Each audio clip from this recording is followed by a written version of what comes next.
Hello everyone, myself Dr. S. Mohammed Nazir, Assistant Professor, PG and Research Department of Economics, the New College, Rayapeta, Chennai 14. Now I am going to teach you microeconomics. In microeconomics, I am going to teach you consumer behavior. What is consumer behavior? Consumer behavior is nothing but behavior of the consumer. How consumer behaves? Consumer behaves maximize his satisfaction with the help of minimum expenditure. In this way, the consumer behaves. In economics, there are three approaches, three analyses of consumer behavior. Number one, cardinal analysis. Number two, ordinal analysis. Number three, revealed preference theory. Number one, cardinal analysis. Under cardinal analysis, we have three theories. Number one, law of diminishing marginal utility theory. Number two, law of equimarginal utility theory. Number three, consumer surplus. Now, law of diminishing marginal utility theory. What is diminishing marginal utility? It is simple. When a consumer consuming a same commodity again and again, utility from that commodity diminishes. This is called diminishing marginal utility. It can be explained with the help of assumptions, table and diagram. The assumption of this theory. The first assumption, utility can be measured by cardinal numbers, such as 1, 2, 3 and so on. So utility can be measured is the first assumption of this theory. Number two, marginal utility of money of the consumer remains constant. So the marginal utility of money is constant. So there are different opinions about this. Marginal utility of money is remain constant. This is the assumption of this theory. Some economists says that the utility of money will not diminishes. Some economists says that utility of money also will diminish. But here the assumption is the constant marginal utility for money. Number three, the consumer should be a rational consumer. What is rational consumer? Maximize his satisfaction with the help of minimum expenditure. It is called rational consumer. Number four, the units of the commodity consumed must be reasonable in size. The fifth one, the commodity consumed should be homogeneous or uniform in character, like weight, quality, taste, and colors. The sixth assumption, the consumption of goods must take place continuously at a given period of time.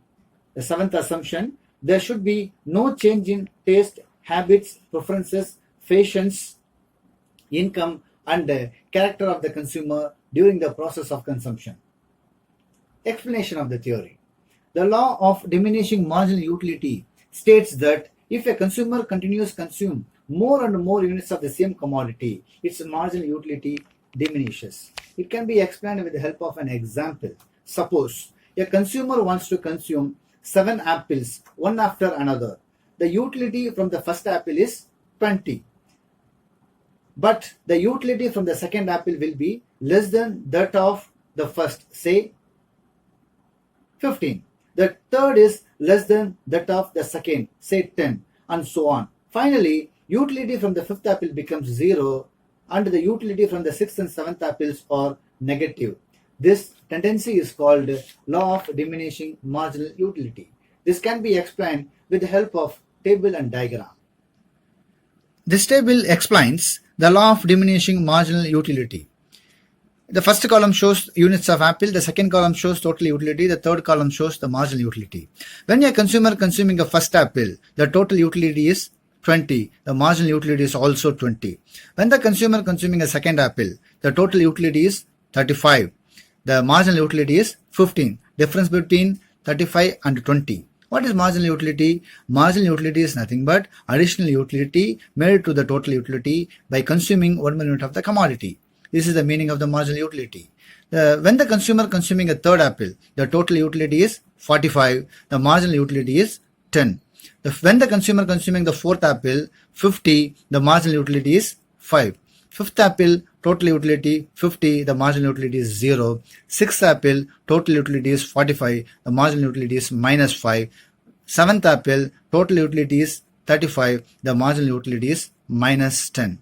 Look here, marginal utility is continuously decreasing.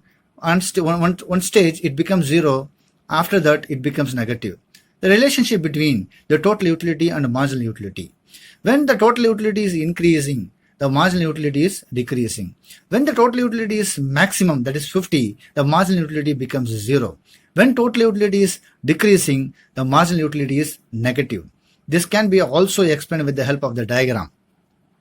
X-axis represents consumption. The y-axis represents total utility and marginal utility. Total utility curve shows when the consumption is increasing, total utility also increasing. Total utility is also increasing at certain point. After that, it is decreasing.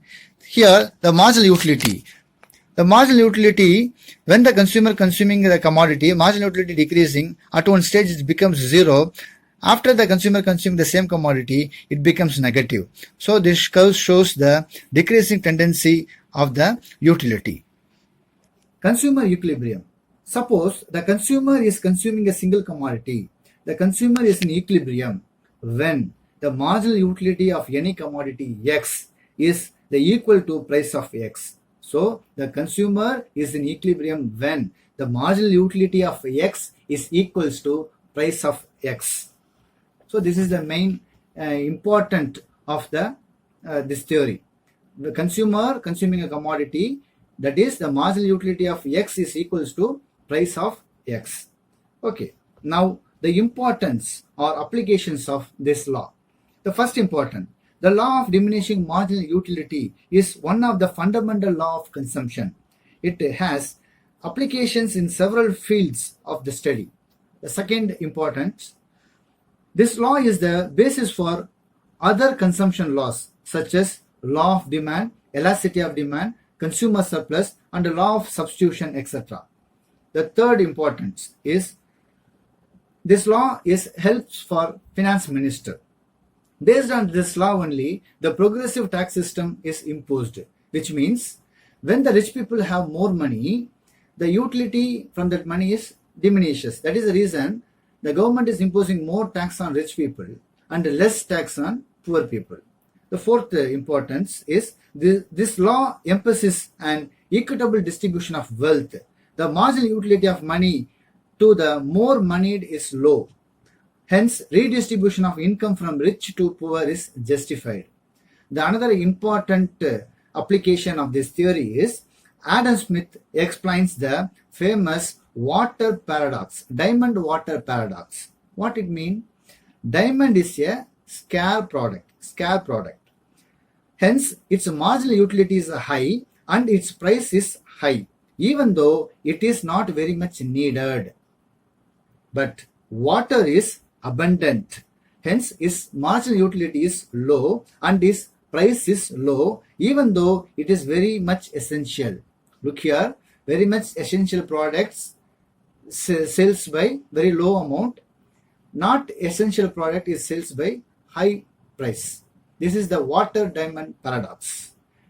Now, the next theory is the law of equimarginal utility theory. Diminishing marginal utility is applicable only the consumer consuming the single commodity.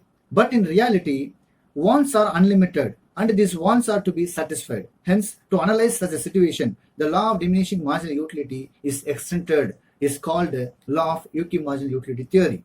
The law can be explained with the help of an example. Suppose a consumer wants to spend his limited income on apple and orange. He is said to be in equilibrium only when he gets maximum satisfaction with his limited income. In order to obtain maximum satisfaction, he spends his limited income on these goods in such a way that the ratio of marginal utility of prices of these goods are equal. Therefore, he will be equilibrium when marginal utility of apple by price of apple is equals to marginal utility of orange by price of orange. It is very simple.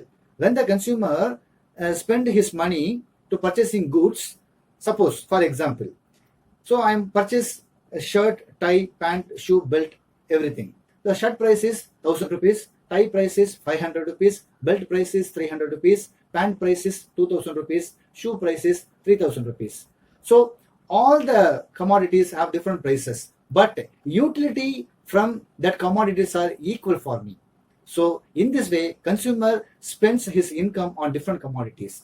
which shows the law of equimarginal utility theory. This can be explained with the help of the table and the diagram. Let us assume the consumer has a given income of rupees 14. He wants to spend this entire income, that is 14,000 for rupees 14, on apple and orange. The price of an apple is rupees 2 and the price of an orange is rupees 1. This law is illustrated with the help of the following table. Look at the table. The first column, units of commodities, that is apple, total utility, marginal utility of apple and price of apple. This is the apple section. The right hand section is orange, total utility of orange, marginal utility of orange by price of orange. Let's look here.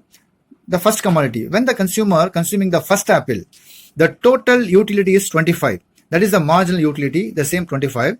The marginal utility of apple by price of apple. That is, the total utility is 25 by 2 is 12.5. This is the first consumption of apple. The first consumption of orange, the total utility is 30. The marginal utility is also 30. The marginal utility of orange by price of orange. 30 by 1 is equals to 30. The second apple, the total utility is 45. The marginal utility is 20. Here, the marginal utility of apple, the price of apple. 20 by 2 is equals to 10. For orange, the second orange, when the consumer consuming a second orange, total utility is 11. The marginal utility is 11, sorry. The total utility is 41. So, the marginal utility of orange by price of orange, 11 by 1 is equals to 11. The third consumption of apple, the marginal utility of apple and price of apple is 9.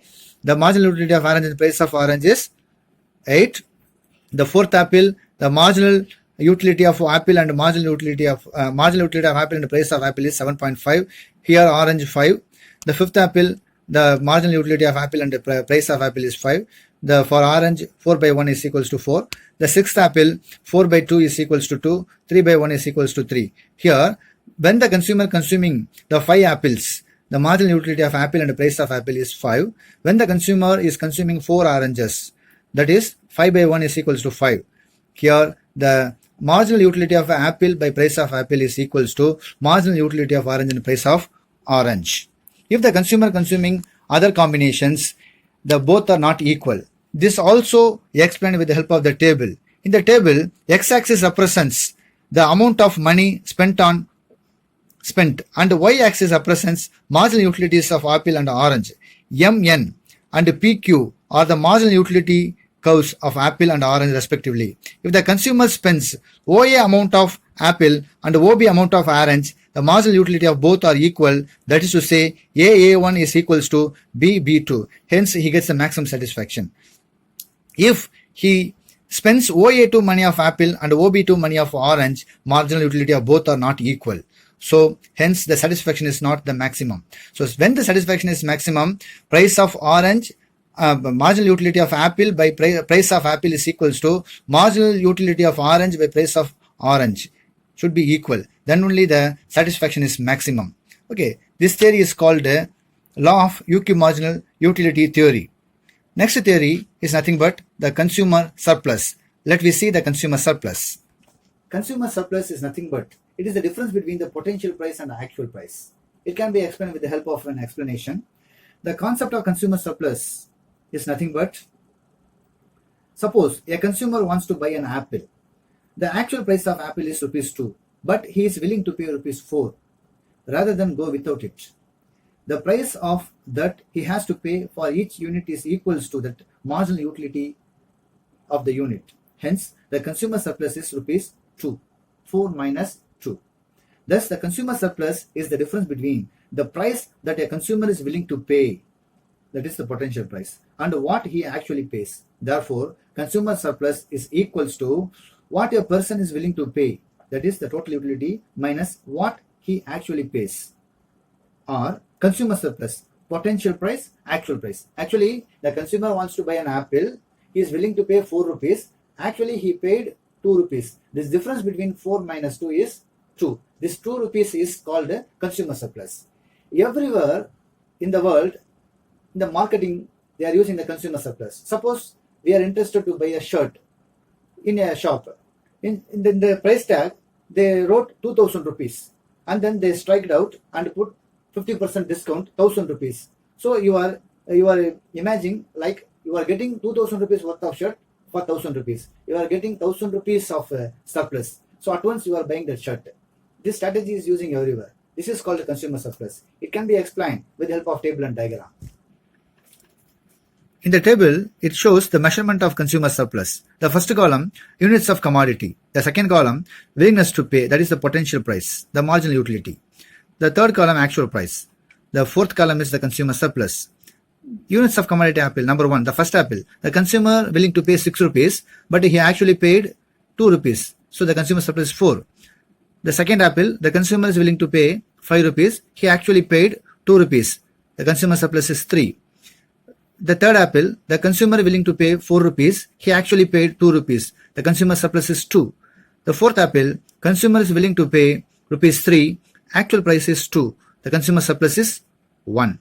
The fifth apple, consumer is willing to pay rupees 2. Actual price is also 2. The consumer surplus is 0. Now he stopped to purchase the commodity. When the willingness to pay and the actual price is same, he will stop to purchase. See here, the total. The willingness to pay, the potential price is 10, the actual price is, willingness to pay or the potential price is 20, the actual price is 10, the difference is 10. The difference is 10 is called a consumer surplus. It can be also explained with the help of the diagram. Look at the diagram. X-axis represents quantity demanded. Y-axis represents price. D1 is the demand curve. See, actually the price of the commodity is OP. Actually the consumer is willing to pay for the commodity is OD. The difference is shaded. That is called consumer surplus. So we can say at OP price, he can demanded OQ amount of commodity. Actually, he willingness to pay OD amount of price. So OPCQ is the actual price. ODCQ is the potential price. See, look here. The consumer surplus is ODCQ minus OPCQ, that is PDC, that is the shaded area, that is called consumer surplus. In this class, we seen the cardinal analysis, that is law of diminishing marginal utility, law of UQ marginal utility, and then the consumer surplus. Again, based on the cardinal analysis, we are going to see the demand analysis in our next class. Thank you.